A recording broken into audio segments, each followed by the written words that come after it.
Écoute de l'ORTM, il est 13 h à Bafoulabé, c'est dans la région de Caille, la même heure partout au Mali.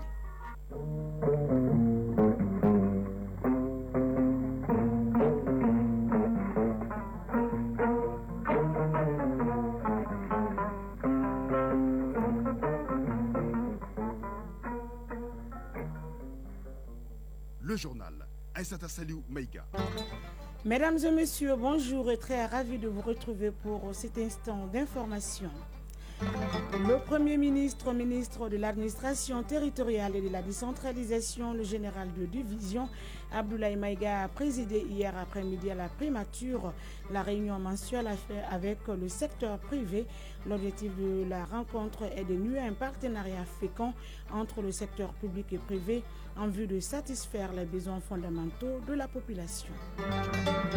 Au cours d'une autre rencontre tenue ici à Bamako, le ministre en charge de l'industrie et du commerce a donné l'assurance quant au bon ravitaillement des marchés en denrées de première nécessité pour le mois béni de Ramadan. D'autres sujets comme l'industrialisation, le recensement des difficultés et les propositions de projets étaient également au centre des débats. Dans la page sport, on parlera de la troisième et dernière fenêtre des éliminatoires Afrobasket Messieurs dont le Mali se prépare pour aller chercher les tickets de la qualification. Il sera également question de la 5e journée du championnat national de football féminin qui commence demain mercredi. La chronique initiative citoyenne de ce mardi s'intéresse à l'association Union pour la promotion de l'égalité des chances, aide et action. Cette association qui est présente à Bamako et à l'intérieur du pays tente de répondre aux besoins vitaux des populations vulnérables à travers ses actions de tous les jours. Mesdames et messieurs, une fois de plus, bonjour et merci de votre constante fidélité. Je vous le disais à l'instant dans les titres, le Premier ministre, ministre de l'Administration territoriale et de la décentralisation, le général de division Abdoulaye Maïga a présidé hier après-midi à la primature la réunion mensuelle avec le secteur privé, occasion pour les participants d'évaluer la mise en œuvre du plan d'action pour la satisfaction des besoins fondamentaux de la population. Le chef du gouvernement a profité de ce cadre pour rappeler les efforts consentis par le gouvernement à travers la réduction du train de vue de l'État. En 2024, cette réduction a permis d'économiser 101 milliards de francs CFA. Mamari Kone et Aliou Touré pour les détails. Lors de cette troisième réunion mensuelle de concertation entre le Premier ministre et les secteurs privés, les débats ont porté sur 4 points. Il s'agit de l'examen et l'adoption du compte rendu de la réunion du 13 janvier, l'état de mise en œuvre des recommandations de la dernière réunion, l'état de mise en œuvre du plan d'action pour la satisfaction des besoins fondamentaux de la population et enfin la présentation des résultats des travaux de la commission technique sur les réformes structurelles. Des différents exposés, l'on retient que les 14 mesures du plan d'action pour la satisfaction des besoins fondamentaux de la population sont en train d'être mises en œuvre à un bon rythme. En ce qui concerne les réformes structurelles, 12 propositions sont faites par les faits tiers. Général de division Abdoulaye Maïga, Premier ministre, ministre de l'Administration territoriale et de la décentralisation. Le présent cadre de concertation a pour objectif de nouer un partenariat fécond entre les secteurs publics et privés en vue de la prise en charge effective des préoccupations de chaque partie dans le cadre du processus de développement économique et social de notre pays. Votre présence en grand nombre depuis la mise en place du présent cadre témoigne de l'intérêt que vous accordez à la nouvelle dynamique créée entre les secteurs publics et le secteur privé pour examiner les préoccupations fondamentales des populations et d'y apporter des solutions appropriées. Le Premier ministre a rappelé que les autorités de la transition ne sont jamais dans l'immobilisme et ne vont jamais se soustraire aux sacrifices en cours. Déjà, l'État a considérablement réduit son train de vie. En effet, depuis plusieurs mois, sous le leadership éclairé du président de la transition, chef de l'État, son Excellence le général d'armée Assimi Goïta, le gouvernement de la transition a fait de la réduction des dépenses publiques son cheval de bataille à travers les mesures suivantes. La rationalisation des missions des ministres et des cadres de l'administration à l'étranger, la rationalisation du parc automobile de l'État, la réduction des dépenses publiques de l'État, la réorientation des fonds de souveraineté vers des œuvres sociales. Ainsi, la mise en œuvre de ces mesures a permis au gouvernement de transition de réaliser des économies de plusieurs dizaines de milliards de francs CFA. Déjà en fin 2024, selon les données issues de l'évaluation du PAG, La réduction du train de vie de l'État a permis d'économiser près de 101 milliards de francs CFA. Le chef du gouvernement a également invité le secteur privé à accompagner le gouvernement sur des sujets d'intérêt national. Général de division Abdoulaye Maïga, Premier ministre, ministre de l'administration territoriale et de la décentralisation. Tel que l'approvisionnement régulier du pays en hydrocarbures, vœu pieux et vœu cher au ministre de l'Énergie, en intrants agricoles et produits alimentaires, principalement à l'approche du mois de Ramadan, un mois de grande consommation. La libre circulation des personnes et des biens au sein de la Confédération des États du Sahel et entre les États de l'AES d'une part et les États de l'UEMOA et de la CEDEAO d'autre part. La mise en œuvre du fonds de soutien au projet d'infrastructure de base et de développement social que le gouvernement vient de mettre en place. Le secteur privé a une fois de plus salué le Premier ministre pour avoir institué ce cadre d'échange qui devrait permettre de surmonter beaucoup de problèmes. Ravitaillement des marchés en denrées de première nécessité, industrialisation, recensement des difficultés et propositions de projets sont entre autres sujets abordés lors de la rencontre mensuelle entre le ministre de l'Industrie et du Commerce, le secteur privé et la Chambre de commerce et d'industrie du Mali. Un débat qui a permis au ministre Diallo de montrer l'importance de l'industrialisation pour notre pays. Khadija Toukone.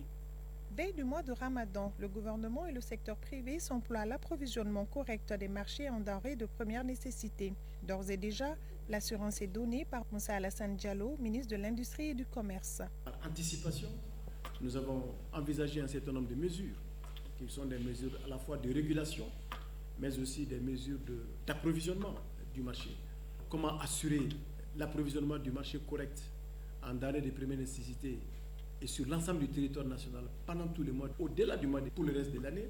C'est une problématique qui est posée et pour laquelle nous avons travaillé et apporté des solutions. Alors nous avons pris un certain nombre de denrées de première nécessité, comme le mil, le maïs, le sorgho, le blé, l'huile alimentaire, la viande, le sucre. Donc nous devrons tout faire pour assurer un meilleur approvisionnement de nos différents marchés en ce qui concerne ces produits stratégiques. Le gouvernement est fortement engagé à promouvoir l'industrialisation du pays. Autre sujet évoqué au cours de cette rencontre. Selon le ministre Diallo, l'industrialisation demeure le moyen le plus efficace pour créer plus d'emplois et améliorer les conditions de vie des populations. Le développement économique, durable, inclusif, participatif du Mali se fera avec l'industrie ou ne se fera pas. On va développer notre pays par l'industrie, c'est la vérité. On ne développera jamais notre pays avec le commerce. Moi, je ne suis pas contre le commerce. Si les opérateurs économiques maliens doivent participer au développement économique de notre pays, c'est par l'industrie. Le secteur privé apprécie les efforts consentis par les autorités de la transition avant de soumettre certaines doléances. Les uns et les autres sollicitent notamment l'accompagnement de l'État face à la crise énergétique ou encore à la concurrence déloyale. Djabi Doukouré, président de la délégation de la Chambre de commerce et d'industrie du Mali de Caille. Il faut fédérer les capacités. El Hadj Firoun, président de la délégation de la Chambre de commerce et d'industrie du Mali de Tombouctou. Parfois, quand on donne le prix des denrées de première nécessité, vous allez remarquer que Tombouctou, nous avons le prix le plus bas. Parfois, en annonçant à la télé, à la radio, ça nous pose des problèmes. Moussa Alassane Diallo, ministre de l'Industrie et du Commerce. C'est vrai, l'insécurité a beaucoup plaidé à ça. Nous, on ne peut pas dire qu'on ne publie pas les prix moyens observés sur le marché, parce que vous avez un prix moyen en dessous du prix moyen.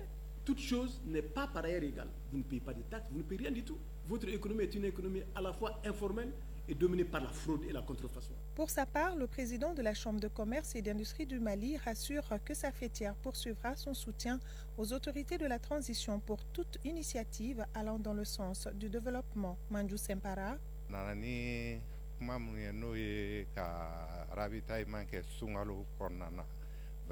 Nous nous engageons cette année aussi à mieux ravitailler le marché en denrées de première nécessité pour le mois de Ramadan. Quant à l'industrialisation, le ministre a parfaitement raison. Le développement d'un pays passe par l'industrialisation. C'est un ministre visiblement rassuré et ambitieux qui a su convaincre les commerçants à aller vers l'industrialisation. Moussa Alassane Diallo avait d'ailleurs sous les mains 2 projets dans ce sens qu'il a partagé avec ses interlocuteurs afin d'aller encore plus vite vers l'objectif recherché. Une jeunesse accomplie, respectueuse des principes établis, ainsi peut-on résumer la citoyenneté de la cible qui figure en bonne place au centre des préoccupations des autorités. Dans ce sens, le ministère en charge de la question a initié une session de formation au bénéfice de l'ensemble des présidents des conseils communaux, une formation d'une semaine qui se tient au Palais des Pionniers à Magnambougou, en commune 6 du district de Bamako. Au cours d'une visite hier, le ministre a évoqué l'intérêt que les autorités accordent à cette formation avant de recueillir leurs préoccupations. Tchemoko Konate. Les jeunes du Mali à l'école de la citoyenneté, une formation à l'initiative du département en charge de la question qui dédie une semaine entière eu égard à l'importance du concept. Ils sont plus de 700 présidents de conseil communal, tous genres confondus, à effectuer le déplacement. Fadimata Walet Maman, présidente du conseil communal de la jeunesse des Zarao. En matière de citoyenneté, j'ai appris qu'ensemble nous pouvons être unis. Il faut être dans le cadre des activités, essayer de développer, par exemple, sa région, sa commune. Moribo Koïta, président du conseil communal de la jeunesse de Ngara. La citoyenneté, d'ailleurs, je dirais que ça, c'est le socle même du développement d'une nation. Et on souhaiterait quand même avoir cette formation il y a longtemps. Et à travers cette initiative qui permet de regrouper l'ensemble des présidents communaux et régionaux et nationaux.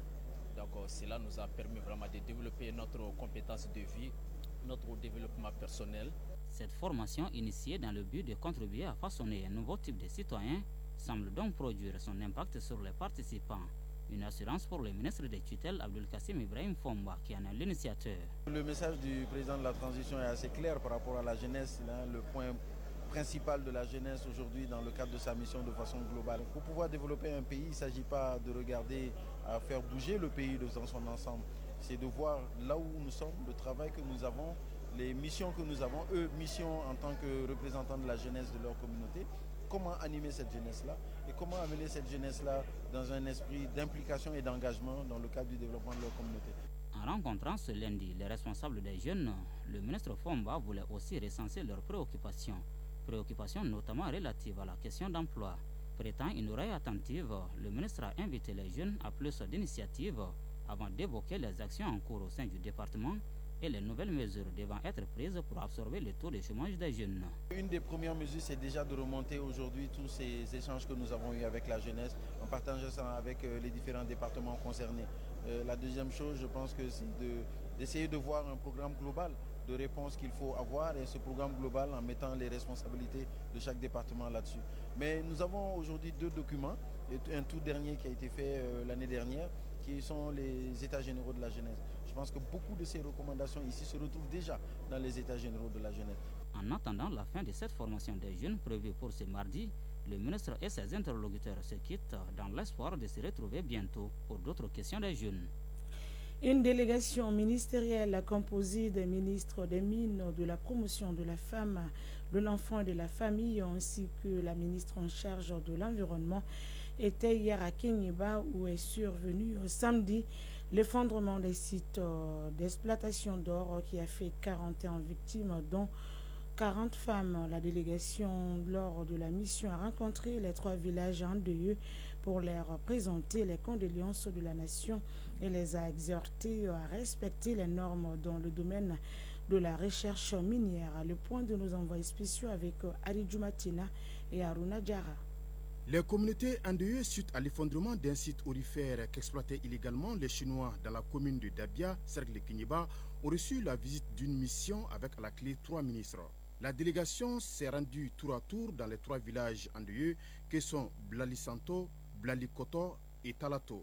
Le bilan officiel est de 41 victimes, dont 40 femmes. Professeur Amadou Keïta, ministre des Mines. Cette visite a été instruite par le président de la transition, présenter les condoléances aux familles des victimes et aussi souhaiter un prompt rétablissement aux blessés, mais aussi présenter nos compassions à l'ensemble des communautés qui ont été touchées. Aussi pour venir nous rendre compte de la situation sur le site du drame. Et c'est ainsi que nous avons visité les villages qui ont été endeuillés. Nous avons rencontré les communautés. La zone d'exploitation en question où s'est produit le drame à Blalikoto est un site exploité illégalement et dont les conditions sécuritaires ne sont pas assurées. Et malheureusement, les femmes à la recherche du résidu des minerais le samedi 15 février, tôt le matin vers 5 h du matin, ont péri de l'effondrement. Djili Moussa Diabaté, 3e adjoint au maire de Dabia. Il y a des personnes qui travaillent là-haut et quand eux, ils sont prêts à rentrer, ils prennent le tapis, ils secouent le tapis pour laisser descendre le dernier minerai qui n'est pas assez riche en or. Et c'est ce que les femmes recherchent.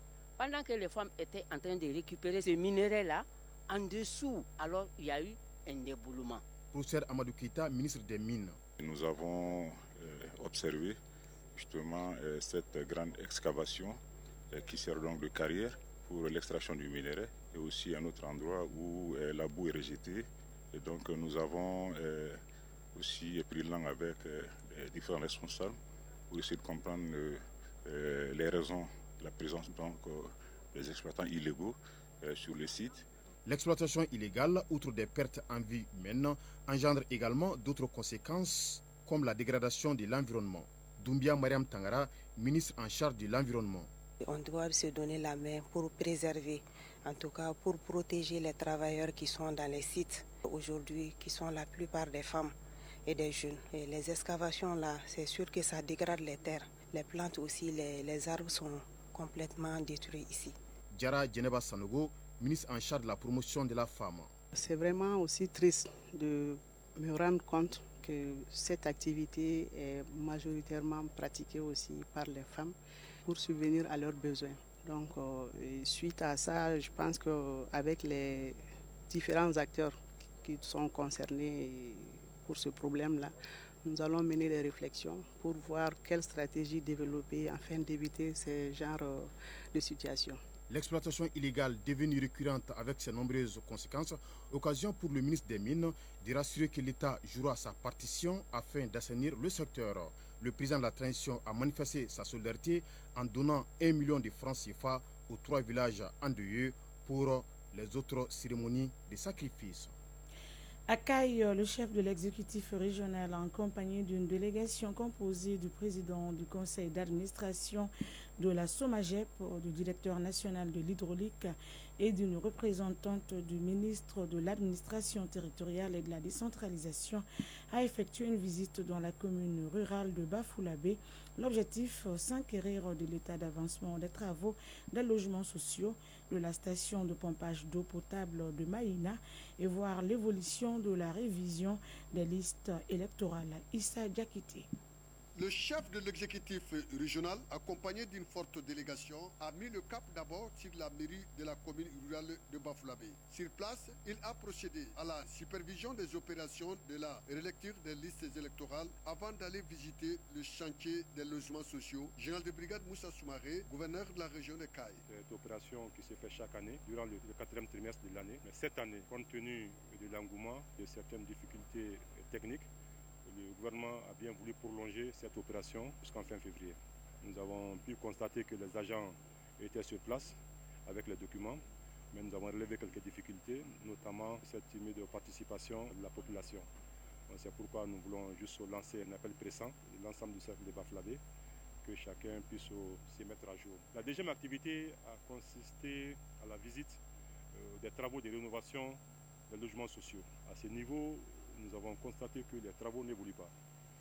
Pour un délai consommé de plus de 110%, nous sommes à un taux d'exécution de 17%. Donc on peut dire que les travaux n'ont même pas démarré. Donc des instructions fermes ont été données à l'entreprise pour qu'ils puissent rapidement faire le nécessaire afin que les travaux puissent évoluer. La dernière étape de cette visite du gouverneur de la région de Caille, la station de pompage de la SOMAGEP. Si l'eau coule à hauteur de Choué à Bafoulabé, des difficultés sont à signaler selon le chef de l'exécutif régional, général de brigade Moussa Soumaré. Cette localité, notamment Bafoulabé et Maïna, était en proie à une crise d'eau pendant plusieurs années. Donc l'État, à travers la SOMAGEP, a investi dans la construction d'une nouvelle pompe de traitement d'eau et pour la distribution d'eau potable à cette population. Actuellement, Bafoulabé a déjà de l'eau, le réseau est alimenté, mais le problème se situe au niveau des Maïna. Et nous avons constaté qu'il y a quelques personnes qui sont en train de s'opposer à l'exécution correcte des travaux, notamment l'installation du réseau au niveau des Maïna. Donc des instructions ont été données à ce niveau aussi. Si nous avons insisté là-dessus, toute personne qui va désormais s'opposer à la réalisation de ces travaux de la part de la SOMAGEP aura affaire à l'État. Kai Issa Diakité, Lassana Keita pour l'ORTEM. Quelques mots de l'actualité hors de nos frontières à présent. Un tragique effondrement d'immeuble a endeuillé la ville de Kadersa en Égypte hier matin. Un bâtiment résidentiel s'est écroulé, provoquant la mort de 10 personnes et blessant 3 autres. Selon les premières analyses, l'origine de la catastrophe serait une explosion au 10e étage, probablement due à une fuite de gaz. Par mesure de précaution, les autorités ont ordonné l'évacuation des bâtiments voisins. La colère gronde à Goma, dans l'est de la République démocratique du Congo RDC. Une centaine de manifestants se sont rassemblés devant les bases de la MONUSCO, la mission onusienne du pays, pour exiger son départ. Ils ont organisé un sitting pacifique devant les installations de la MONUSCO. Pour rappel, la ville sous contrôle du groupe rebelle M23 depuis plus de 3 semaines est plongée dans une situation critique. La Gambie célèbre aujourd'hui les 60 ans de son indépendance. Comme chaque année, les festivités battent l'air plein dans la capitale Banjul, où la MC Carty Square abrite défilé, festival de musique et un match de lutte traditionnel.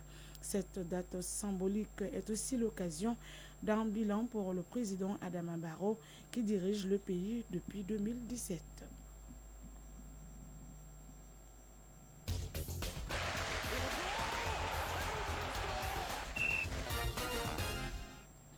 L'actualité sportive, c'est avec vous, Siragatou Sissé, bonjour. Bonjour, Aïsta Saloumega. Éliminatoire Afro-Basket, messieurs, 3e et dernière fenêtre, le Mali se prépare à cet effet pour aller chercher les tickets de la qualification. Oui, la bataille aura lieu à Rabat au Maroc du 21 au 23 février. Le Mali est dans le groupe A avec le Maroc, la RD Congo et le Soudan du Sud. Hier, le sélectionneur des Aigles, basketteur du Mali, Aladji Diko, a dévoilé la liste des 12 joueurs retenus pour la campagne. On l'écoute sur les critères de choix au micro de Moussa Diabaté. Travailler avec un staff d'arrache-pied et je vous avoue que le choix n'a pas été si facile. On a mis des critères d'engagement. Le second critère, c'est quoi? Sur le plan capacité de jeu des gens disponibles et sur le plan performance des gens aussi qui vraiment sont en train de cartonner. En se référant à la liste des 12 joueurs désignés, le staff technique a fait appel au cadre Ibrahim Chérif Haïdara, Aliou Fayala Diara, Ibrahim Djambo, Sirima Kanouté et Samba Balera. A noter que 20 pays sont répartis en 5 poules de 4 pour 16 places. Les 3 premiers de chaque poule se qualifient pour la phase finale de l'Afro-Basket en Angola du 12 au 24 août 2025. Championnat national professionnel de Ligue 1, la 13e journée est en cours. Oui, 2 matchs ce mardi. Étoile du Mandé, ASRL à 16h et Union sportive de Bougouba, AS Bakarian de Baraoul à 18h. Ces 2 matchs auront lieu au stade Mamadou Konaté. Hier, le FC Diara et l'Union sportive de Bougouni s'étaient séparés 0-0. Match nul, un but partout entre les 11 créateurs de Nyarela et le Binga FC. La suite est fin de cette 13e journée demain mercredi avec 3 rencontres. Football féminin, championnat national, la 5e journée commence demain mercredi. 5 matchs au menu. AS Police, AS Momo de Sikasso, AS Mandé de la commune 4, AS Entente sportive de Sirakoro Megetana, ISFAS Super de Hamdallah, AS Soudou Baba de Mopti, AS Amazon de la commune 5 et Teria AC de 100, AS Real. Le dernier match se joue ce jeudi entre Santor UFC et Tigres de Kaya. Ligue des champions d'Europe à suivre ce mardi 4 matchs des barrages retour en vue des 8e de finale. Ça commence à 17h45 minutes. L'AC Milan reçoit le Feyenoord de Rotterdam. Allez, 1-0 pour les Hollandais. À 20h, Atalanta Bergame FC Bruges. Allez, 2-1 pour les Belges de Bruges. Benfica Lisbonne AS Monaco. Allez, 1-0 pour les Portugais de Benfica. Et Bayern Munich Celtic Glasgow. À l'aller, les Bavarois l'avaient emporté 2-1. C'est tout. Et c'est qu'il fallait. Merci pour toutes ces informations sportives. Initiative citoyenne. Le développement nous-mêmes. La chronique initiative citoyenne de ce mardi s'intéresse à l'association Union pour la promotion de l'égalité des chances, aide et action. Cette association milite depuis sa création pour que les jeunes Maliens puissent se consacrer à l'action humanitaire. Elle œuvre également aux côtés des personnes en situation de précarité, de famine et d'effondrement économique. Ousmane Dao nous ouvre les portes de cette association de la commune 5 du district de Bamako. C'est une rediffusion. Mise sur les fonds baptismaux, il y a un an, l'association Union pour la promotion de l'égalité des chances, aide et action intervient auprès des populations démunies, vulnérables, marginalisées, victimes d'inondations, de famine ou d'effondrement économique. Pour mener à bien ces activités, elle est présente au plus près de ces couches vulnérables à Bamako et à l'intérieur du pays. Badra Alou Koulibaly, président de l'association Union pour la promotion de l'égalité des chances, aide et action. Nous œuvrons en faveur des populations touchées et défavorisées avec des plans de soutien économique, social et humanitaire. L'association tente de répondre aux besoins vitaux et des êtres humains. Elle est dédiée à la réduction de la souffrance, l'élimination de l'extrême pauvreté et permettre l'autosuffisance alimentaire et nutritionnelle des populations dans la réalisation des projets. Malgré quelques difficultés, l'association est active sur le terrain à travers la formation et des actions concrètes. Nous avons organisé des conférences, des débats, des formations. Nous avons animé des séminaires. Nous avons organisé des formations gratuites à l'endroit des populations, notamment sur la citoyenneté. Nous avons apporté des petites aides aux populations démunies. Nous avons apporté de l'aide aussi aux sinistrés, aux déplacés, souvent à Bamako et dans quelques régions du Mali. Aujourd'hui, le combat de l'UNPCA est de faire en sorte que les jeunes s'engagent beaucoup plus dans l'humanitaire pour aider encore plus les populations vulnérables.